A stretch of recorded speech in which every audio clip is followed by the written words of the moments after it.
I was helping my 7-year-old daughter with her homework yesterday, and I noticed that I was feeling frustrated and resentful, and I want to explain how I coached myself through it. For context, I'm seriously considering homeschooling my kids for lots of different reasons that I'll explain in other posts, and I'm torn, like truly split down the middle, because there are huge pros and cons to both that touch on different values that my husband and I have for our family.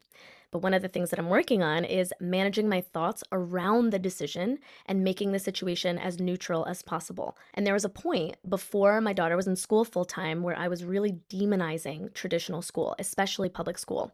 Like I was so worried about what would happen, and it was all rooted in fear, but I was treating it like a fact. Like I genuinely believed that school would destroy my kids' childhood.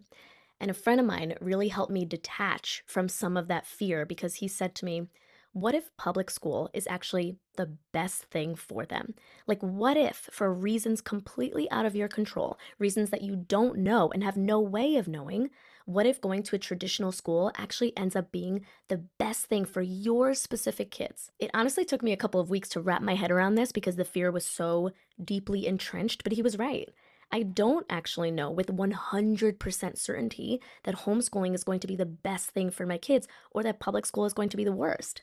So, yesterday was a beautiful day, and we were doing homework, and she was struggling with this math concept. And I was getting frustrated, not at her, but at the fact that she was doing homework on a beautiful day.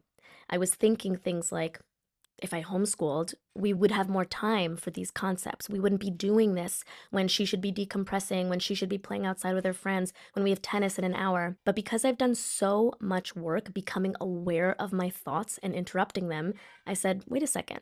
Homework is actually a neutral circumstance. I am making it a frustrating experience with my thoughts about not having enough time. I'm feeling resentment because of my thoughts about how this isn't fair, but they are just thoughts. The only fact is that she has homework. The rest is just the meaning that I'm giving to the situation. And that meaning is not 100% objectively true, because with a different set of thoughts, homework would be a completely different experience for both of us. I also thought, this is my current reality. Wishing I was already homeschooling doesn't change this right in front of me right now. And then I also thought, what if in 30 years my daughter looks back and she says, some of my favorite memories from when I was a kid was sitting at the kitchen island doing homework with my mom. She was always so patient and had the best snacks. That one really made me tear up. I can't guarantee that that will happen, but by changing my thoughts, my feelings, and my actions, I can definitely make it more likely. At the very least, I can help her have a positive association with homework. I know that there is something going on in your life right now that you are treating like a fact when it's actually just a thought. What is that thing for you? Follow along for more on how I coach myself through everyday BS.